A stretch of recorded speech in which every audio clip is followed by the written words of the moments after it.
Hello and welcome back. Today we'll be looking at another perimeter and how you can build 5 or more farms in a single perimeter and still get near max rates on all of them. All of the farms we'll be looking at here today have an individual video about them, as well as a world download and a schematic file that will be linked in the description below. Also provide timestamp links if you want to jump ahead to a particular farm.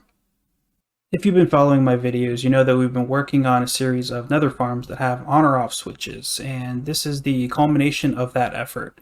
To be able to put all of these farms in a single nether perimeter and only turn on the one farm that you're interested in running at that particular time. So we're going to go through each of these farms as well as some other farms you might be able to include one at a time to talk about the different circumstances and things to consider when placing these in a nether perimeter together. So when you're deciding the layout of your nether perimeter, you really need to consider where the biomes are. So as we all know, the wither skeleton farm needs to be in a fortress, and the best spot is to build it in a crossroads section or double crossroads section. The gold farm, the best biome for that is the nether waste biome. The magma cubes, the best biome is the basalt delta. Your blaze farm is also needs to be contained within the large bounding box of your nether fortress.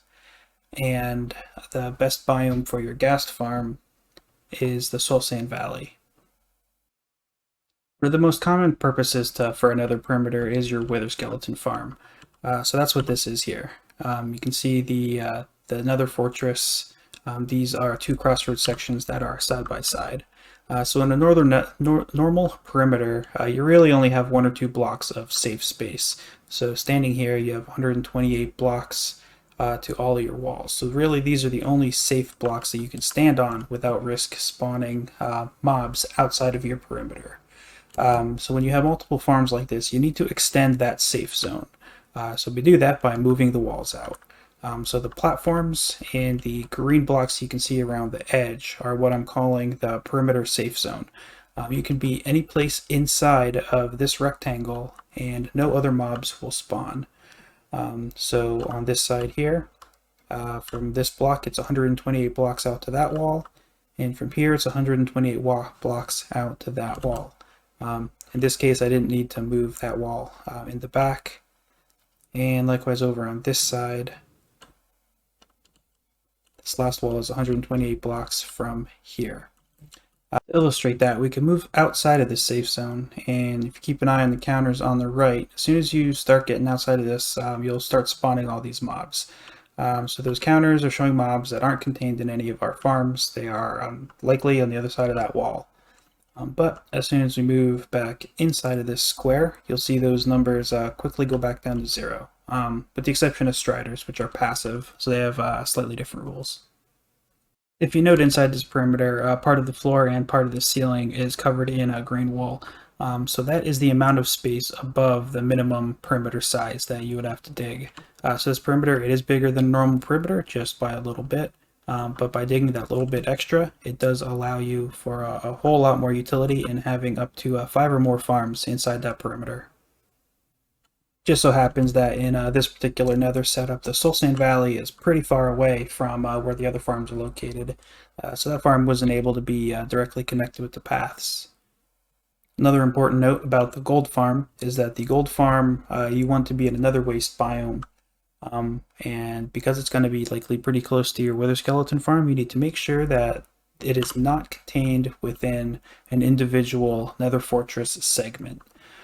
So here you can see I have a mod installed that will visualize where the fortress was before it was cleared out, where these lighter red segments in here represent your walkways, your pathways, your spawners, your crossroad sections, and things like that. So this farm needed to be built outside of those segments, and the reason for that is because of blaze spawns. If these magma blocks intersect with these segments, blazes will be able to spawn on the magma blocks that are inside of these segments. So that's why this exact positioning was chosen. What was a little bit interesting here is as this farm was moved to the left a bit, it actually entered into the basalt delta. So a portion of this farm is actually in the basalt delta biome, which hurts the rates a little bit, but it's still better than having it intersect with the fortress segments, which would cause blaze to spawn in there. And the reason that mechanism doesn't really matter for your Magma Cube spawner is because of light level. So I just so happened to build this out of Nether brick, which would theoretically allow all of the Nether Fortress mobs to spawn in there. But Nether Fortress mobs all have a light requirement. So you know that these platforms have a significant amount of glowstone that keeps the light level above what is required for wither skeletons, zombified piglin to spawn in here. So only magma cubes can spawn in there, even though it intersects both with the large bounding box and individual segments of the fortress. The location of the blaze spawner needs to be anywhere within the large bounding box of the fortress. So blaze will spawn on the large bounding box, provided that the platforms are built out of nether brick. One thing to note that's different from my my showcase world on this is that this nether fortress is significantly shorter. So the large bounding box, the distance from the bottom to the top, is much shorter here than it was in my other world.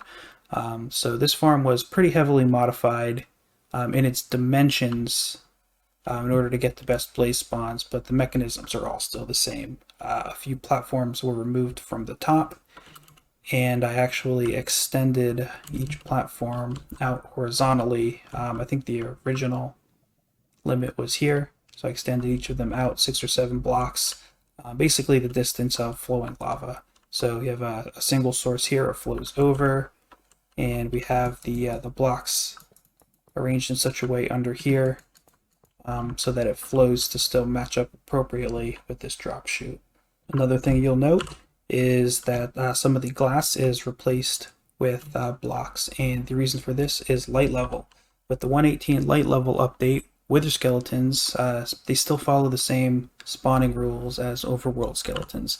So what that means is the light level needs to be exactly 0 or wither skeletons will not spawn. So some of the glass had to be changed out to prevent the lava from in here from lighting up these platforms. And right now that lava is dispensed, but we'll see later that when that lava is retracted, you need to have a perfect 0 in here. The same goes for the gold farm. If your gold farm is built close to your wither skeleton farm, you may need to also block off some of this. I use tinted glass here, which is pretty expensive, so in your world you can block this off with any other solid block. Next we'll go through each one of these farms just to show how they work quickly. Like I said before, each of these has their own showcase video that you can check out for more details. We'll start with the Blaze Farm. So the Blaze Farm, the redstone was modified a bit from the other video. We have a standard hopper clock in there, and that shifts this redstone block back and forth. And depending on whether it is the left or the right, it hits one of these repeaters, which powers a block. And the redstone is powered by that block, which goes out to these 2 pistons in the corners, which hits your redstone going up the side. So right now the farm is off, which means that both sides have the lava dispensed, and that is because of this redstone block here. So if we retract this, it pulls that back, so now only one side is lit up at a time. And as that toggles, you'll see that as one side has the lava dispensed, the other side is retracted. So as this side is retracted, you'll see that it starts to spawn blaze. If I back up a bit, there they are. And after a few seconds, the redstone timer down there will kick in and toggle the sides, so any blaze that spawned will be slowly pushed forward and will fall down. On this side, I also had to replace some of the glass to keep these blocks over here appropriately dark. This farm is set up for player kills only, so that's the only way you can get blaze rods. So you just crouch down underneath here, get up against this chain, and it should make the blaze not be able to see you, so you should be pretty safe. As you can see, with just the farm being turned on for a couple minutes, the scoreboard over on the right shows that we are at about 70 blaze in the world, so we are at mob cap, and those blaze, they do rain down pretty quickly, so it is a very efficient farm. Here are the expected drop rates from this farm. 15-minute test, I got 1,356 blaze rods, which equates to 5424 rods per hour. So that's within 3% of the showcase video. Note that is after removing the extra layers that were outside of the fortress and widening the platforms. The original design, as tested as it was, came within 13% less than the showcase video, but a large portion of the farm was outside of the bounding box, so that's to be expected. One other note that because these platforms were extended horizontally, the blades do spend a large amount of time traveling across here in that lava flow. So if there was a faster way to move them horizontally, it would be a very large improvement to the output of this farm. So there may be some mob conveyor mechanisms that might be able to improve this. And note that since we're using lava as the mechanism for the off switches, you do occasionally get strider spawns. So here you can see this was actually a strider with a zombified piglin riding it, so when it was killed, the drops did filter down into here. And when you're finished with the blaze farm, you can hit this target block, which will turn off that indicating lamp, and the lava will be dispensed on both sides and stay dispensed. Next, we'll take a look at the Wither Skeleton farm. So this is very similar to other farms that you'll see, except that we do have some redstone on the top that is dropping lava down. So to remove that lava, we have some target blocks set up across the top here. The ones on the outside will toggle only that individual side, where the target block in the middle will turn off the lava for both sides at once. So we'll hit that. You'll see the indicating lamps show that you correctly hit the target. And there from the bottom, you can see that lava disappeared. The next feature that this Wither Skeleton farm has is you can decide whether you want the Wither Skeletons to fall straight down into these side chutes where they'll be killed by the wolves, or be diverted across to the center to a drop chute that's intended to get you player kills. There's an indicating lamp right here that shows me that this is currently in a mode where the Wither Skeletons will be diverted to the center. So if I hit this block, see that these outside lamps turned on, which indicates that the Wither Skeletons will be allowed to fall straight down, and you'll get the wolf kills. I've turned the mob spawning back on, and you can see on both sides we have the Wither Skeletons falling down, where the wolves are able to kill them.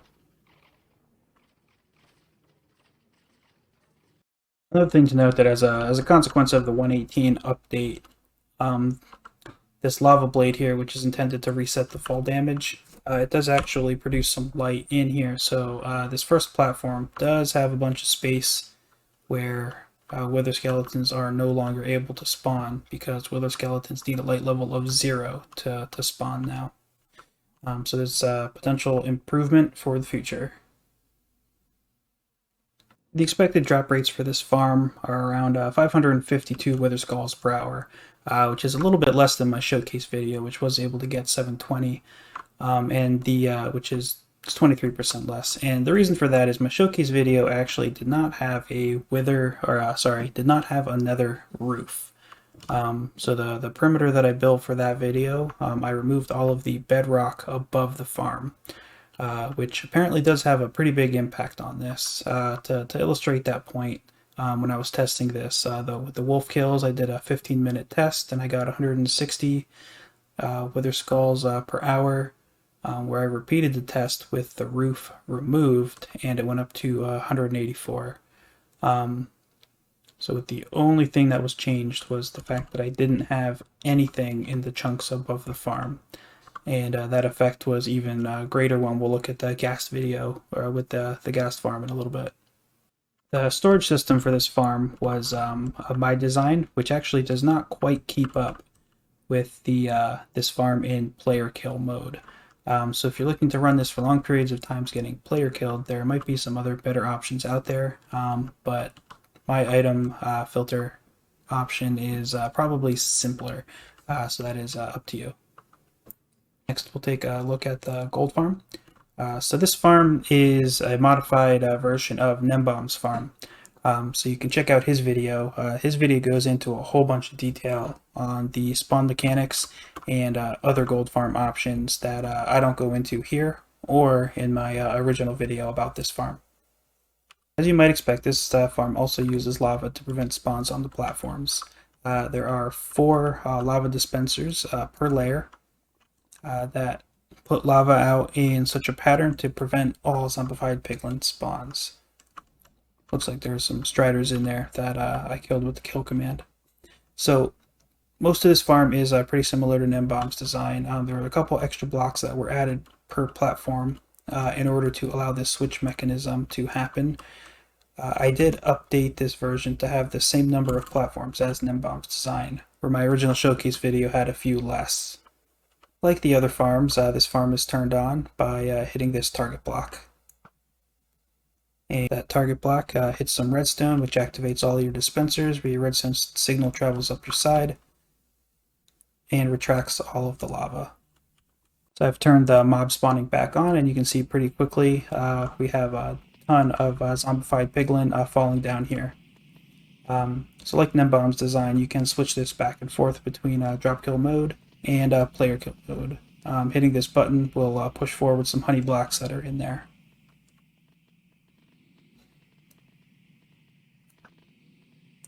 We'll turn the farm back off, and you can see that the zombified piglin count over on the right hand side will go from pretty close to mob cap and will fall down to near 0. And occasionally the last few zombified piglin, they might get stuck on the lava, but they tend to work themselves out pretty quickly, like that guy there. Then a minute or two, he'll work his way over to the drop chute. The sorting system that I have here is very similar to the Wither skeleton sorting system, where it works great when it's in drop kill mode, but doesn't quite keep up at full capacity when you're doing player kills. So Gnembon's design has a very different item sorting system, so you can take a look at his video or my other video for an explanation on how that works. The expected drop rates for this farm in drop kill mode, you get roughly 176 gold blocks per hour, and in player kill mode you get about 600 gold blocks per hour, which is pretty consistent with Gnembon's farm. Because of some of the mechanics and how the platforms were changed, you might get a little bit less. So we'll take a look at the Magma Cube Farm. Like the others, this farm uses lava to cover spawnable space and has a target block here to retract all of the lava. And as soon as all of that lava dissipates, you'll see that slimes spawn. Those slimes are attracted to the golems that are in the middle, and the slimes will fall onto the Wither Rose platform that's here. It's worth noting that the original showcase video I had about this farm, I used iron golems, where I had a ring of iron golems around the side that the slimes would be attracted to, and the iron golems would kill the slimes. I found here that Wither Rose platform is much superior, almost by a little bit more than a factor of 2. So I would recommend using the Wither Rose platform, which does require some additional carts across the bottom from the other design. With this design, you'll get a little over 2,700 magma cream, supposed to be cream per hour. And this farm, when it's running at full capacity, it can get pretty close to the mob cap, so it's not really affected by that nether roof issue that we talked about over there. The last farm that we're going to talk about that's shown here is the Ghast farm. So the Ghast farm was greatly affected by that issue with the nether roof. So my test world did not have a nether roof in it, and because of that we were seeing on the order of 38% less. So even with that, we were still getting 992 tiers per hour, which isn't bad, and a little over 1900 gunpowder per hour. Just because of how much less I was seeing, I decided it wasn't a bad idea just to add 2 of the farms. They're not that difficult to build. It's a lot of empty space. So with 2 farms, the drop rate almost doubled, as you might expect, where we have 15 64 tiers per hour and 2931 tiers per hour. So that's 13% less than a single farm in the test world, but those rates are still pretty good.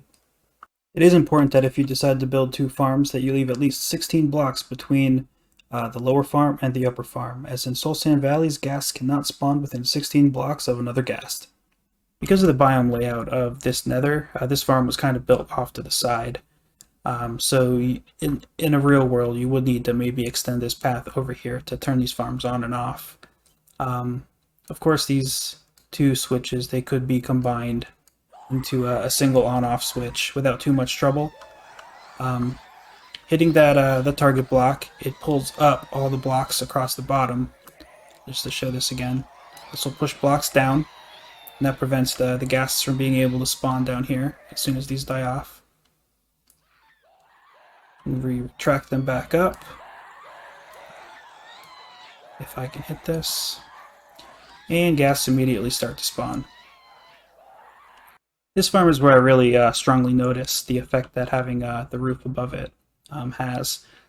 So here the very first test that I did, it just had the normal roof above it, 3 layers of bedrock, and with the stone like you see up there now, where for a 15-minute test I got 3.5 stacks of tiers, which was about half of what I was expecting. So as a test, I removed all of the blocks above it, so this is just an open sky test. You saw I got a little bit more than double that. So I went through several different iterations of tests to really nail down what was going on. And this final test over here, I put a glass layer at y equals 70, which is about half the distance between this bottom farm and the roof. So this is with no roof above it. And you saw that I got an amount that was between those two. So it just illustrates that, yeah, having a roof above it does have a significant impact on the spawn rate of those mobs. One other note about this farm is that these platforms were modified for the new spawn light restrictions.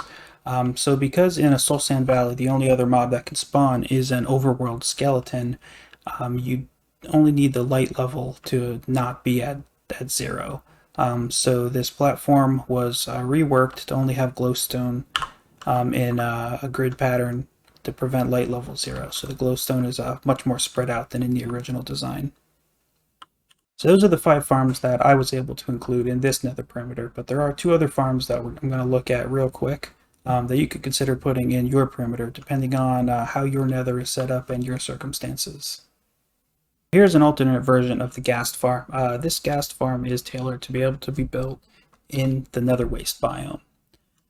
So nether wastes can also spawn ghasts, but they have the disadvantage of also spawning magma cubes. So the stop mechanism needs to be modified to prevent both ghasts and magma cube spawns. And the way to do that is to push down the ceiling blocks by 2 spaces instead of 1. So right now you see that these are down by 2. So if we hit this target block, it retracts them back up. And there we get our ghast spawns. And here we have a bunch of slimes spawning in.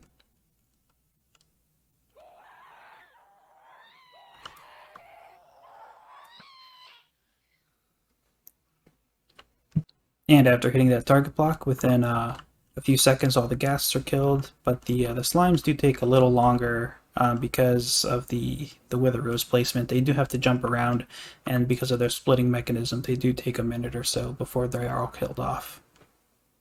This farm does have a bunch more redstone than the other farm because these are all double piston extenders. So if you're interested in building this, my other video, I think it's labeled Ghast Farm Part 2, does go through in detail all of the mechanisms and how to build them for this style farm. It goes in great detail, starting from a single double piston extender all the way down to how to tile it and connect it up for a full farm with a double piston extending ceiling. The last farm we're going to talk about today is a Hogland Farm. If you're lucky enough to have a Crimson Forest biome within a short distance of your nether fortress, you can build a Hogland Farm. Hoglands are a great source of food So this farm here also uses lava to prevent spawns, and it is set up in such a way so that half of it will fall into lava and will give you cooked pork chops and leather, whereas the other half of the farm will drop onto a Wither Rose platform, which will give you raw pork chops and leather. And then I have some filter mechanisms to separate them. So like the other farms, there's a target block over here, which you can hit, and that will retract all of the lava. And pretty quickly you should start to see just a ton of hoglins spawn into here and work their way to the front and fall down into the kill mechanism. And as you can see by the count over on the right hand side, the number of platforms was chosen to keep the hoglin count between 60 and 70 at all times. Showcase video on this farm also talks about how hoglins are kind of a sleeper source of emeralds, as butchers will trade for raw pork chop and leather workers will trade for leather. So having some villagers with their trades set up appropriately can be a great source of emeralds. That is all I have for you today. Schematics and world downloads can be found in the description box down below, as well as you can check out my other videos for the showcase on all of these farms. If you like this video, please consider subscribing and dropping a like. Thank you and goodbye.